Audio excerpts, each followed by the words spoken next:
halos gumuho na. Sa loob, amoy bulok. Lumabas siya mula sa dilim. Matangkad. Mahaba ang mga kuko.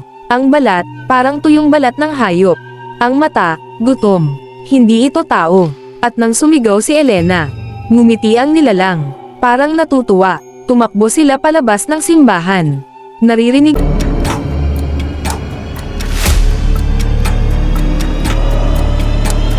araw. Halos walang sasakyan sa mahabang highway sa gitna ng probinsya. Magkapatid na sina Marco at Elena ang bumiyahe pauwi matapos dumalo sa libing ng kanilang tiyuhin. Tahimik ang paligid, at tanging tunog lang ng makina ang maririnig. Ang creepy ng kalsadang to, bulong ni Elena habang nakatingin sa madilim na kagubatan. Tumawa si Marco, drama mo, wala namang tao dito. Pero hindi niya alam, tama si Elena. May nakatingin na sa kanila. Habang tumatakbo ang sasakyan, may napansin silang ilaw sa side mirror.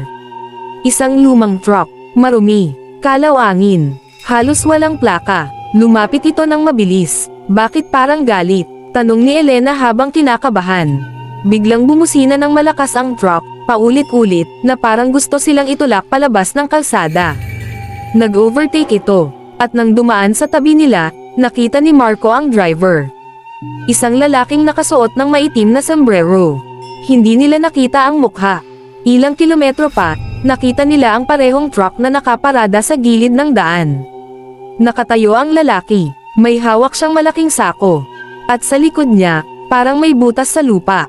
Nanigas si Elena, Marco, umalis tayo. Pero huli na. Nakita nila kung paano itinapon ng lalaki ang isang bagay sa butas. Isang kamay. Tao. Tumawag tayo ng pulis, sigaw ni Elena. Pero sa halip na umalis, bumalik si Marco. Baka may buhay pa, sabi niya. Mali iyon. Sobrang mali. Sinundan nila ang bakas hanggang sa isang lumang simbahan na halos gumuho na. Sa loob, amoy bulok. Lumabas siya mula sa dilim.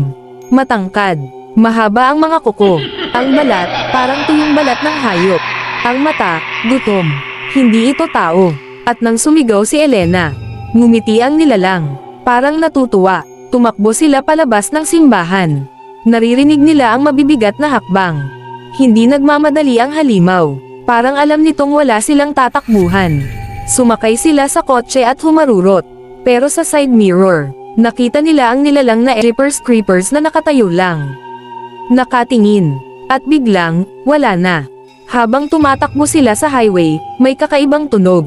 Parang pakpak, malalaki. Naririnig mo ba yon? Tanong ni Elena. Biglang dumilim ang windshield. May dama po sa bubong. Dahan-daang kumalabog ang metal. Tok, tok, tok.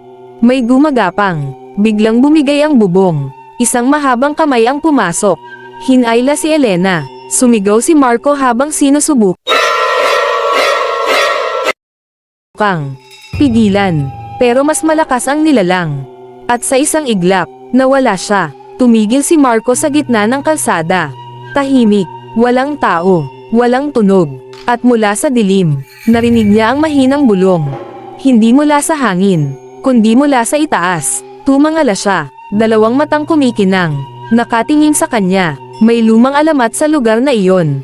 Tuwing ika-23 na taon, may nilalang na gumigising. 23 araw itong nangangaso.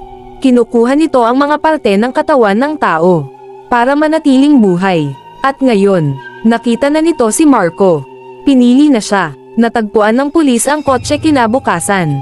Walang tao, walang bakas ng dugo, isang lumang pakpak, tuyo, parang balat ng paniki, sa madilim na gusali sa labas ng bayan. May isang nilalang na tahimik na nakaupo. May hawak siyang bagong bahagi ng katawan. At sa tabi niya, nakabitin ang isang bagong mukha. May bagong sasakyang dumadaan. Tahimik, walang kaalam-alam, na nagsimula na ulit ang pangangaso.